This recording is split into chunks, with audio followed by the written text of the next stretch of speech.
ao Quadrinho ao Quadrado. Neste programa, o bestiário particular de Parzifal, de Hiro Kawahara.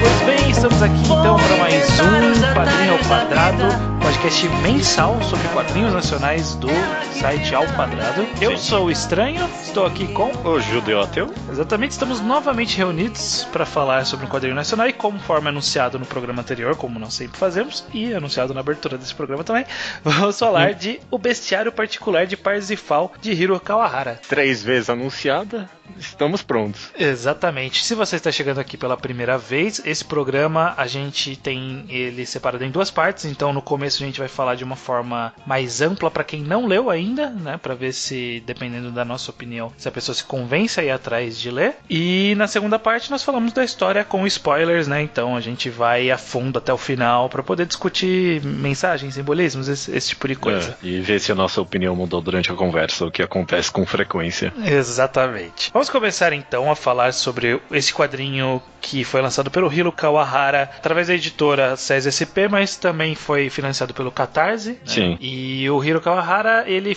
é relativamente bem conhecido por desenhar as bandejas do McDonald's. Aqueles desenhos do McDonald's. É verdade. Quando eu tava lá no Twitter, alguém falou, eu apoiei o projeto mais recente dele no Catarse, né? E aí eu escrevi lá no Twitter e alguém falou, eu gosto das bandejas do McDonald's dele. Eu nem sabia. Disso. Mas lendo o Bestiário Particular de Parzifal, não lembra, mas ok, é daí que eu conheço esse cara. Judeu, como você poderia fazer uma sinopse de O Bestiário Particular de Parzifal sem entregar muito a história, mas entregando o suficiente? O Bestiário Particular de Parzifal conta a história de Parzifal, que é uma garota que recebe meio que uma profecia de uma cartomante. Ela é abandonada quando muito criança numa floresta. Nessa floresta, ela imagina seres luminosos, mágicos, que criam ela, né? Essa é a ideia do quadrinho. E o Bestiário Particular de Parzifal vai contar a história, meio que a relação dela com esses seres enquanto ela envelhece e tem filhas, né? Sim, e ela acaba saindo da floresta. A história começa com ela saindo da floresta, onde ela foi criada por ela estar grávida, e aí ela vai tentar viver na cidade pela primeira vez, e aí é a história de quando ela retorna, né, para essa floresta por um motivo, né? Ela tem um motivo para estar retornando. Todos os conflitos que nascem disso e da relação dela com essas criaturas imaginárias que ela criou, né? A própria história chama eles de criaturas imaginárias, né? Mas fica meio que uma indecisão se eles existem ou não, né? Uhum. Cabe muito ao leitor. Você que me recomendou Parzifal, né? Você que trouxe pra gente conversar e você me recomendou como leia, porque é uma das melhores coisas que ninguém tá falando. Você gosta mesmo assim, é? Eu gosto, sim. Eu comprei esse quadrinho no FIC deste ano, né? 2018. Sim. E das coisas que eu comprei no FIC neste ano, foi a melhor coisa que eu li, na minha opinião. Porque eu acho que, assim, existem muitos pontos que a gente pode falar sobre Parzifal. Eu acho que, partindo primeiro do lado de narrativa e de história, eu gostei como a história ela trata de uma fantasia, mas é uma fantasia do mundo real, assim, sabe? Com problemas do mundo real lidando com o mundo imaginário que foi criado pela Parzifal quando ela era mais nova. Então eu gosto como esse conflito ele torna essa história meio estranha inicialmente, de que você não sabe se você tá levando a sério demais ou deveria estar levando mais a sério ou menos a sério o que estava acontecendo, porque você não sabe se é de verdade ou não. E aí isso soma-se ao fato de que é uma história, eu acho que ela é bem melancólica ao longo de tudo, né? Ela, ao mesmo tempo que ela tem tudo pra ser meio que um conto de fadas, uma coisa meio magia, meio fantasia, bonitinho, amigos imaginários diferentes e coloridos e muito bem desenhados. Mas a história ela nunca perde um tom bastante melancólico pela situação em que a Parzifal tá naquele momento. Eu concordo. Você me recomendou com um baita de um hype, né? Falando justamente isso, que é a melhor coisa que você leu na FIC, e eu tenho que concordar que é uma das mais elegantes, acho que talvez é uma boa forma de descrever quadrinhos nacionais que eu leio em muito tempo. Sim. Eu acho que ela é incrivelmente precisa em tudo que ela faz, essa obra. sabe? Sim. Tudo tem um motivo, cada quadro tá ali por um motivo, tudo tá muito bem organizadinho e com muita emoção, sabe? Sim. E com muita realidade mesmo. É o que você falou, sabe? Tem esses seres mitológicos quase, esses elementos fantasiosos, mas é engraçado que até os próprios elementos fantasiosos tratam tudo que tá acontecendo com uma realidade no aspecto, até a forma com que eles falam não é muito engrandecida nem nada, sabe? Eles, tem uma hora que eles estão falando com ela e você tem que ir pra cidade, sabe? Tá na hora de você crescer. Pô, foi uma cagada, eles admitem os próprios erros, sabe? Essas criaturas mitológicas, elas têm muita vida, não são uma essência etérea, né? Sim, sim. Existe essa sutileza do quadrinho de que ele não fala muito, mas ele não explica muito tanto esses personagens como o mundo em que eles vivem, né? Esse mundo imaginário que foi criado pela Parsifal. Ele não explica, então fica no ar muitas coisas, mas fica no ar pra gente, sabe? Para as pessoas que estão envolvidas ali, elas faz sentido aquilo e aí a gente fica naquela, caraca, eles viveram alguma história ali por trás, sabe? Em algum momento, quando ela volta, eles falam, quando você foi embora, a gente teve que enfrentar umas coisas aqui que demorou muitos anos, mas a gente superou. E nunca explica o que aconteceu, sabe? Sim, eles têm os seus problemas, eles têm a sua própria relação com ela e não é uma coisa linda, maravilhosa, né? Sim. Eles pensam, eles se comunicam. É muito interessante, cara. Eu tirei muita mensagem também dessa obra, no final das contas. Eu quero comentar mais a fundo disso na parte com spoilers, mas eu acho que eu não quero ser muito específico no que eu vou falar aqui, mas eu acho que a mensagem que tem aqui em Parsifal podia dar muito errado e deu muito certo. É impressionante, sabe? Primeiro que, quando surgiu esses seres mitológicos numa floresta, eu já pensei, não, lá vem, vai começar a falar, você tem que proteger a floresta, eu achei que essa obra ia ser a maior coisa ambientalista que eu já vi. Tipo, é um pouquinho, não... Tipo, nem um pouco, na verdade. Não é, no final das contas, não é. É muito mais interessante que isso, cara. Sim, é bem interessante. Eu acho que a gente não pode passar e nem avançar muito sem a gente chamar atenção, de fato, pra arte do Hiro Kawahara, né, que a gente citou, porque aqui ele faz essa escolha de fazer todos os desenhos sem nenhum contorno. Isso é um tipo de arte que, quando bem feita, funciona muito bem, né? Eu sempre que eu penso em desenho sem contorno, eu lembro do Samurai Jack, né?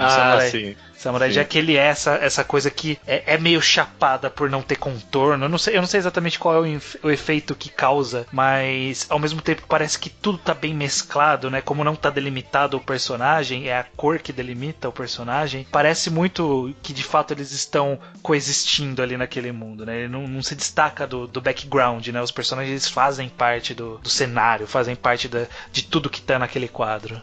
Esse é um bom ponto que você tá tocando aí, né? Porque como tá tudo junto ali, né? Não tem esse traço separando tudo. Apesar desses seres serem bem luminosos e tal, e grandiosos, eles estão mesclando até com os próprios personagens, sabe? Quando a Parsifal vai lá e dá um abraço no Ro lá, tipo, eles estão juntos dentro daqueles cenários, eles são um só, né? Sim. Dá bastante vida e realidade pra tudo que tá acontecendo, mesmo sendo bastante fantasioso. Sim, sim. Eu gostei principalmente falando da arte na segunda metade, assim, no segundo ato, vamos dizer, o uso de luz, porque eles chegam na floresta de novo, tá tudo escuro, e aí tem alguns pontos focais específicos de luz e dá um efeito até quase 3D, meio quase Pixar pros desenhos. Eu completamente amei isso. Sim, é muito bonito mesmo. Dá a sensação da relação ali da luz e sombra real mesmo, né? Sim. Você percebe que os personagens de fato estão dentro daquele local escuro com aqueles pequenos pontos de iluminação que fazem parte deles.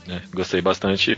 O uso de paleta de cores conforme os atos foi muito bom, sabe? Foi ficando cada vez mais escuro e, tipo, quanto mais pesada a história vai ficando, mais cinzento e melancólico mesmo o tom vai ficando das cores. Eu gostei disso também. Sim. E personagens com uma arte bem simples, mas ao mesmo tempo bem funcional e bem bonita também. Né? Você percebe muito bem quem são esses personagens, até porque tem poucos, né, de personagens humanos. Né? A gente tem basicamente a Parsifal e as duas filhas dela, em momentos diferentes, em tempos diferentes, mas são as mesmas personagens, mas ainda assim você sente elas. A característica de cada uma é bem sobressalente, então quando a Parzival volta, ela tem alguns fios de cabelo branco, mas é só alguns, então depende do ângulo que ela tá desenhada, ela tem esses cabelos brancos ou ela não tem, é bem interessante. Não, e a Parzival principalmente, sabe, porque a gente vê ela em uns 3, 4 momentos da vida dela e chega no final e você sente uma conexão com aquela personagem, sabe, com tudo que ela passou, porque você meio passou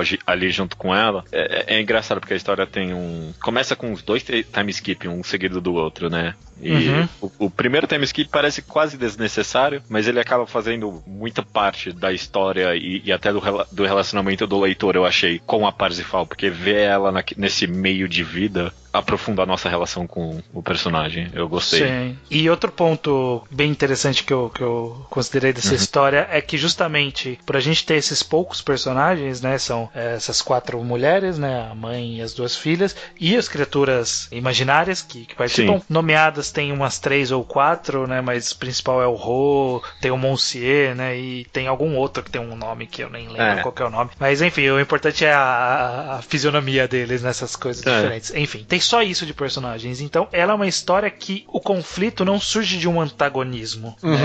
Todos os conflitos que existem na história têm causas externas a uma pessoa causando, sabe? Eles precisam enfrentar alguém, ou tem alguém deliberadamente fazendo alguma coisa, ou conflito de interesses. Não, é só um conflito que surge pela situação em que elas se encontram ali, né? Sim. Nasce da existência delas, esses conflitos. Então, por isso que eu acho que acaba se tornando uma história bem melancólica, porque não existe um mal vilão, a ser superado, né? Não existe um mal claro a ser superado, né? Existe um conflito que eles precisam resolver, mas não se busca uma vitória muito clara. Absolutamente ninguém ali tá agindo de má fé, querendo o mal de propósito, sabe? Ou nem ganância ou egoísmo. Tá todo mundo ali se esforçando o máximo pra tirar o melhor da situação. Sim. E mesmo assim nem sempre é recompensado, né? É difícil, é daí que vem essa melancolia. A própria história se auto-chama de tragédia uma hora ali, né? Tem quando a Oliva, né, tá narrando ali, ela fala que a cartomante falou que a vida da mãe dela ia ser uma tragédia, né? E meio que acaba sendo num certo aspecto, né? Mas por outros motivos, né? Que a cartomante tinha previsto uma coisa e aconteceu outra coisa, mas ainda assim uma tragédia. É bem interessante e eu gosto como a gente não vê as transições. Então a gente vê a Parzival no início como uma pessoa que tá saindo inocente da selva. O próprio autor diz que se inspirou na história do Percival, da lenda da Távola Redonda, né, dos Cavaleiros da Távola Redonda, do Rei Arthur, que ele foi um personagem que foi criado na inocência na floresta e aí teve que encarar o mundo real com toda essa inocência dele. E foi mais ou menos a mesma coisa com a Parzival, mas num lado bem trágico da coisa, né? Então, tipo, ela foi pro mundo sem saber como o mundo funciona e aí ela teve que lidar com isso e a gente não vê ela lidando com isso. A gente só vê o resultado dela ter lidado com isso e a gente só ouve por cima, por narração, o que aconteceu nesse meio tempo e você consegue entender como a personagem muda só com o que foi narrado, sabe? Olha, aconteceu isso. Aí você vê o personagem falar, por isso que ela tá desse jeito, sabe? Ela mudou muito, né? Ela tomou muito na cabeça por ir inocente pra cidade, por exemplo. Sim, principalmente porque é narrado pelo ponto de vista da filha dela, né? E você vê que a relação entre as duas não é muito boa. E aí você tem esse ponto de vista que é meio que até quase negativo dessa personagem que parecia tão carismática no começo, né? Pesa mais pro passado que a gente não viu nesse aspecto. Sim. Ela narrando e falando que a mãe dela acabou virando uma pessoa de não. Eu adorei essa narração. Eu achei ela muito viva e nesse aspecto que você comentou de dar a oportunidade do leitor imaginar o que aconteceu, falar que a mãe dela virou uma pessoa de não, acrescenta muito. Essa é uma das grandes qualidades pra mim do bestiário particular de Parzival, que é justamente ele entrega pro leitor muita coisa pra imaginar, né? Ele entrega características, entrega acontecimentos de uma forma bem sutil, direta, porém sutil, e você completa com as dicas que ele deu, mas na sua mente, né? Você completa essa história, o que pode deixar algumas pessoas talvez com um gostinho de, queria um pouquinho mais. Eu até talvez queria um pouco mais de página, mas é porque eu tava adorando essa história, sabe? Eu queria ver mais, queria ver ver mais completo, não depois dos acontecimentos, mas talvez, sei lá, mais aprofundado, não sei. Mas eu queria mais páginas, sabe? Porque foi tão bom estar lendo que eu não queria que acabasse tão rápido quanto acabou, embora não seja uma leitura tão curta assim, né? Tem lá suas 70 páginas. Eu adorei, ficou um gostinho de quero mais, mas eu definitivamente acho que Parsifal durou o quanto tinha que durar. Sim. A história se fecha perfeitamente pra mim, cara. Isso não tem nenhuma dúvida. Ela foi... O tamanho que ela está, que ela acabou sendo concebido, pra mim, é o suficiente pra contar a história. Eu só fico com aquela, poxa, mas esses personagens são tão interessantes, esse mundo, essa arte, esse tudo. Desenha mais uma página dupla dessas criaturas, por favor, sabe? Eu fico imaginando, só mais um pouquinho. Apesar de que eu vou falar que eu concordo que o quadrinho deixa você imaginar muita coisa, mas eu acho que o que ele deixa pra você imaginar é meio que o que não precisava mostrar de qualquer jeito. Sim. Então, o pai, né, nem se fala do pai, tipo, dessas meninas direito e tudo mais, mas no que tange a mensagem, pra mim, pelo menos, eu terminei, eu não quero falar qual é, porque eu não quero, sei lá, estragar a experiência de quem não leu, mas quando eu terminei, eu pensei, essa obra é sobre isso, essa obra é sobre isso, o autor fez pensando sobre isso, e foi tão automático na minha cabeça, mas sem ser tão escrachado. Eu achei isso lindo, de eu terminar uma obra, eu pensar exatamente sobre o que ela é, e não ser algo tão escrachado nem nada. Eu achei que foi feito com muita elegância. E a gente vai discutir, mas eu consegui sair dela pensando algumas coisas que ela poderia ser sobre. E aí eu não sei também qual é eu entendo. Qual a minha interpretação? Eu absorvi a mensagem, mas eu não sei exatamente se ela é meio positiva ou negativa. Eu não sei se ela tá criticando ou se ela tá endosando. É bem interessante porque ele deixa isso no ar, então é meio que direto, mas ao mesmo tempo é um direto interpretativo. É bem legal. Sim. No final fica essa interpretação do leitor de meio que... eu não quero falar demais, desculpa. Não vamos falar mais sobre isso. O bestiário particular de Parsifal eu gostei bastante, como tá bastante claro aqui. Eu achei a arte maravilhosa. Ele sozinho já fez eu querer tudo que o Hiro Kawahara fizer daqui pra frente, e já quero ver o que ele fez pra trás também. Existem alguns tipos de quadrinhos que vendem a carreira do autor inteira pra você dali pra frente, né? E esse bestiário particular de Parsifal fez isso por mim, pelo Hiro Kawahara. Então gostei bastante, e eu recomendo bastante que quem não leu dê uma chance, porque é muito... É o que eu comentei, eu não vi ser muito falado. Ele saiu, se eu não me engano, ano passado, 2017. Ele foi falado, quando eu dei uma pesquisada, eu encontrei bastante matéria divulgando o Catarse. Encontrei algumas críticas, mas não muitas, e não muito profundas também, sempre bem mais direto. Mas eu queria que falassem muito mais, sabe? Porque ele é um quadrinho que merecia mais destaque. Que merecia, sem dúvida, mais destaque. É um dos que eu mais gostei de ler. Eu não vou falar de todos os tempos, porque é sempre uma declaração que eu só tô jogando aqui pra ser hiperbólico. Eu não sei se foi ou não. Eu tenho que sentar e fazer uma lista pra saber se foi. Mas é muito bom mesmo, assim, eu gostei bastante. A gente tá começando a ler mais quadrinhos contemporâneos agora, nacionais, e dos vários quadrinhos contemporâneos que eu tenho lido recentemente, o bestiário particular de Parsifal se destaca, sabe? Sim. Tinha que estar ali junto com... porque, sei lá, a primeira obra que eu leio do cara, né? Mas, sei lá, podia estar ali junto com outros quadrinhos que o pessoal paga pau, Angola Janga, os outros que a gente comentou aqui, sabe? Sim. Pra mim tá nesse nível. Deveria ter mais paga-pau desse quadrinho, é isso. Sim, essa é a declaração. Esse é o quote. Quando ele fizer uma reimpressão, o Hiro Kawahara pode usar esse quote. Deveriam ter mais paga-paus desta obra. Ao quadrado. Pois bem, então encerramos aqui a parte sem spoilers. Se você não leu e se interessou com o que a gente falou, está mais do que recomendado. Você pode, a gente sempre deixa um link no post, e pelo link comprar ou comprar na sua loja de preferência. E se ler e gostar, ou mesmo não gostar, mas se ler, volte aqui para ver a segunda parte que a gente vai falar com spoilers.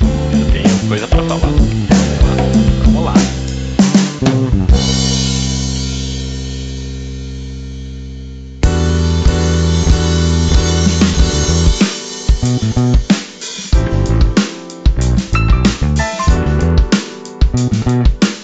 Pois bem, Judeu, vamos lá. Eu acho que a gente tem muitas coisas interessantes, mas tudo envolve tudo, né? É meio que tá tudo interligado nessa história. O que você achou dessa mistura de um assunto tão real quanto uma doença com esse mundo imaginário que a gente nem sabe se é real de fato, se tem algum poder real ou não, sabe? O que você achou desse conflito dessa seriedade com essa magia meio estranha? Não, eu achei incrível, porque eu já vou entregar aqui, quando eu terminei de ler O Bestiário Particular de Parsifal, a primeira palavra que me veio à cabeça é crença e fé, né? Pra mim, essa obra é sobre isso, no aspecto positivo, no aspecto negativo, em todos os milhares possíveis aspectos de você ter uma crença e uma fé. O Bestiário Particular é sobre isso pra mim. E a ideia de, ao invés de falar de religião especificamente, criar esses seres mágicos e colocar eles dentro desse contexto como se fossem algo de verdade mesmo, sabe? Como se fosse algo concreto. Eu achei uma decisão genial, sabe? Porque tirou toda a bagagem que a gente associa com fé e com crença e colocou nesse outro cenário que é muito mais palpitável. Palpitável ou palpável? Não, muito mais. Não, palpitável até mesmo, sabe? De você conseguir engolir. Palatável, então. Palatável é a palavra que eu tô procurando, exatamente. O que é palpitável? Eu não sei. Você pode palpitar sobre. Não sei. Faz sentido também. Muito mais palatável, pra seja lá qual for a sua crença ou não crença, sabe? Eu não tenho, eu sou ateu, eu li o Bestiário Particular de Parsifal inteiro sem associar com crença, e foi só no final que ok, é sobre isso, aí eu entendi, sabe? Talvez seja de uma forma mais difusa também, porque existe esse viés de mostrar o lado das criaturas imaginárias como criaturas pensantes, com opiniões, com divergências. Isso acaba diferenciando bastante do que a gente pensa por uma crença em algo superior, infalível, distante, às vezes único, né? Principalmente nas nossas culturas monoteístas, né? De alguma coisa poder centralizado. Então aqui a gente tem isso bem difuso e ao mesmo tempo essas próprias criaturas têm seus conflitos, têm suas dúvidas, elas têm suas fraquezas, como o fato de eles não conseguirem curar, né? Eles não têm como curar e eu acho isso maravilhoso, sabe? Maravilhoso da mulher chegar lá e falar, vocês têm que curar ele, e eles falam, a gente não tem como fazer isso, sabe? Não é que eu não quero te ajudar, é que a gente não tem como fazer isso, a gente não tem esse poder, você criou a gente não tem esse poder. Não, e é muito bom que quando ela tá debatendo ali com uma das criaturas, eu não lembro o nome agora lá, mas é que acaba levando... Deve ser o Monsieur. O Monsieur. E, tipo, ele fala, você acredita mesmo que a gente pode curar? E ela fala sim. E aí, tipo, é um quadro dele triste, com dó da Parsifal. É muito bom isso, porque realmente meio que desconecta justamente a bagagem que a gente tem com religião e tudo mais, sabe? É uma outra coisa que tá falando aqui, mas no final das contas, pra mim, é sim sobre meio que a crença. Sim. De que ela entregou tudo nessa aposta de algo sobrenatural, né? Então existe de fato alguma coisa nisso. É uma realidade que a gente vê de pessoas que entregam tudo na mão de Deus, por assim dizer, né? Entrega as decisões, as correções, as soluções de suas vidas na mão de alguma coisa que em teoria tem mais poder do que ela, mas nem sempre isso funciona e assim, nesse caso não funcionou. Numa visão agnóstica a gente diria nunca que não funciona nunca, né? Rezar não resolve. E aqui não resolve, né? E eu achei isso tão direto e potente, essa decisão de... É isso, não tem. A gente não tem esse poder, não tem o que fazer e é isso aí. O que eu vou fazer? Mas a melhor coisa que o Bestiário Particular de Parsifal faz é que ele não necessariamente coloca o feito da Parsifal ter levado a filha dela pra essa solução que acabou não funcionando como algo ruim. É ruim pra Olivia, é ruim pra pessoa que tava não dependendo, mas que vivia pra sobrevivência dessa criança, da irmã dela, e que acabou morrendo por causa dessa decisão. Foi deixada em algo na mão de algo que não ia resolver nunca. Mas, ao mesmo tempo, a quantidade de alívio e paz de espírito que essa ação trouxe pra Parsifal, tanto no final, quando ela tá ali morrendo e é visitada do espírito da filha, e principalmente na parte em que a gente vê a filha explorando todo mundo mágico, sabe? A quantidade de alívio que trouxe pra própria filha. Sim. Essa crença nesse mundo imaginário. A quantidade de alívio e paz de espírito que trouxe tanto pra filha quanto pra mãe, não é, tipo, às vezes pode ter compensado o fato da filha ter morrido ali.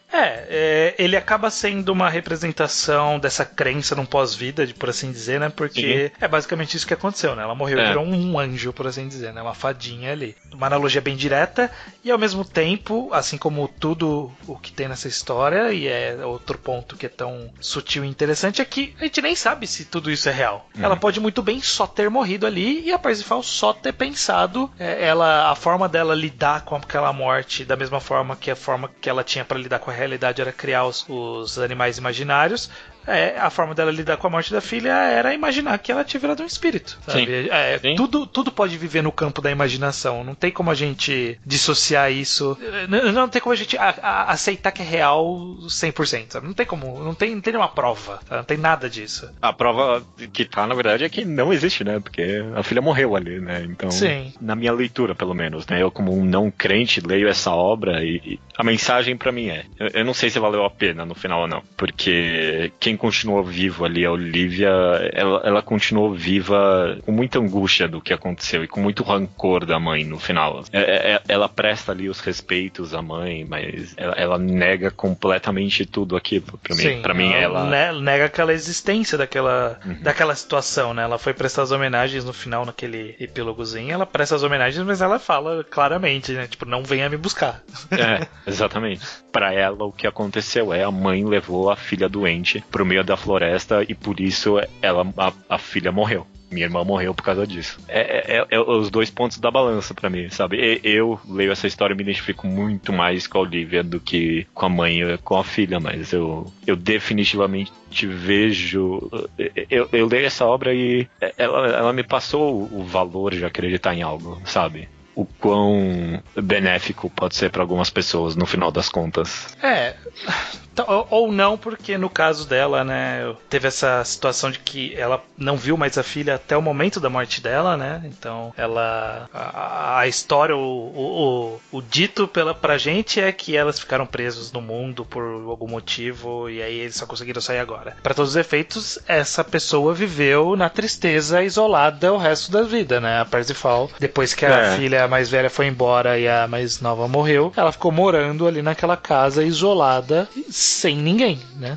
Isso. Sem os espíritos, sem nada, né? Mas na hora de morrer trouxe um enorme alívio pra ela, né? Tanto pra ela quanto pra filha. Tipo, a filha morreu... Trouxe um alívio, mas ela deve ter tido uma vida meio boa. Você vê o desenho da casa, a casa tava, né?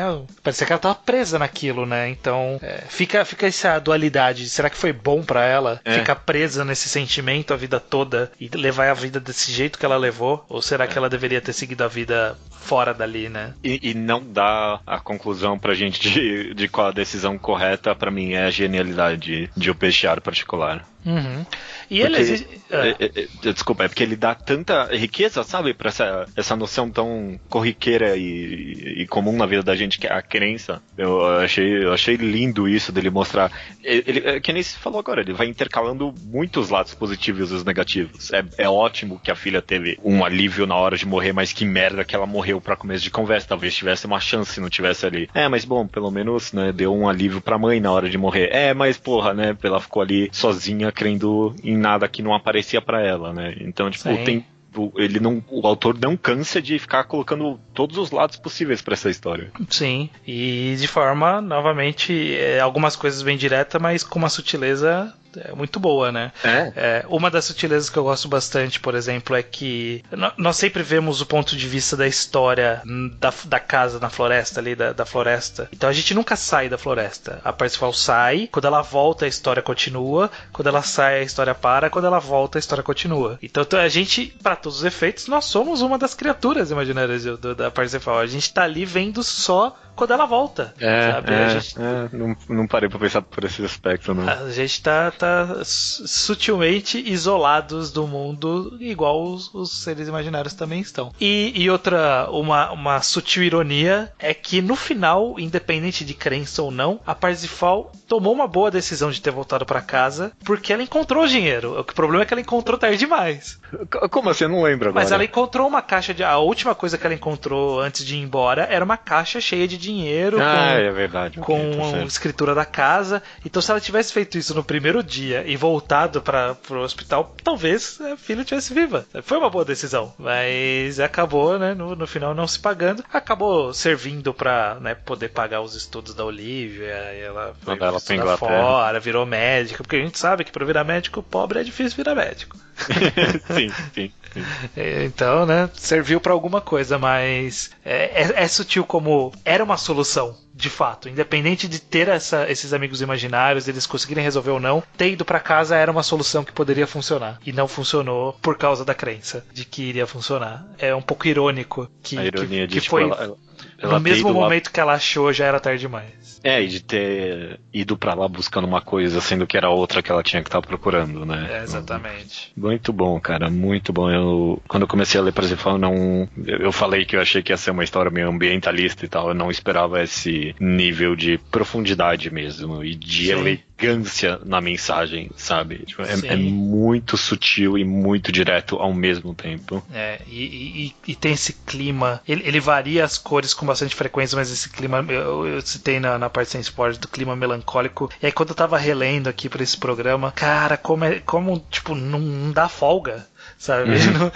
Não dá momento de alívio. Até quando a menina vira fada, que você poderia pensar que é bom pra ela, já era uma situação que você fica, caraca, nossa, né? Tá tudo errado aqui, todo mundo sofrendo, sabe? É muito pesado.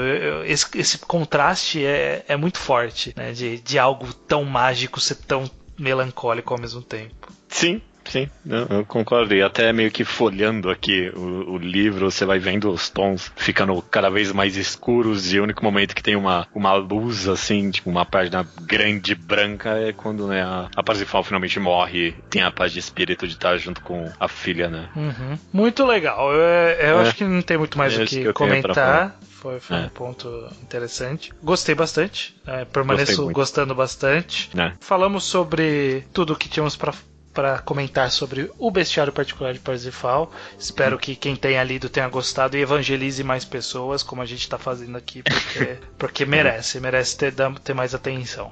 Vamos então seguir com a tradição, né, de dar esse spoiler para as pessoas de qual será o próximo programa e que elas devem ler para conversar com a gente no quadrinho ao quadrado do mês que vem. Qual vai ser o quadrinho nacional que falaremos, Judeu? O próximo quadrinho nacional que a gente vai fazer, a gente vai inverter papéis, só que dessa vez eu li, você não, Matadouro de Unicórnios, de Juscelino Neco, obra de 2016. É um pouquinho curtinha, mas eu li, eu achei bem interessante, me lembrou de obras clássicas do cinema, vamos dizer assim. Eu queria comentar com você o que você acha. Beleza, vamos chegar lá. Então mês que vem tenham lido Matadouro de Unicórnios e falaremos sobre esse quadrinho lá. Ele não é tão curtinho, se a Amazon tá correta, tem 160 páginas, que é muito mais páginas do que Parsifal. É verdade, não tem muita coisa pra comentar de Matadouro de Unicórnios, então uma obra bem interessante.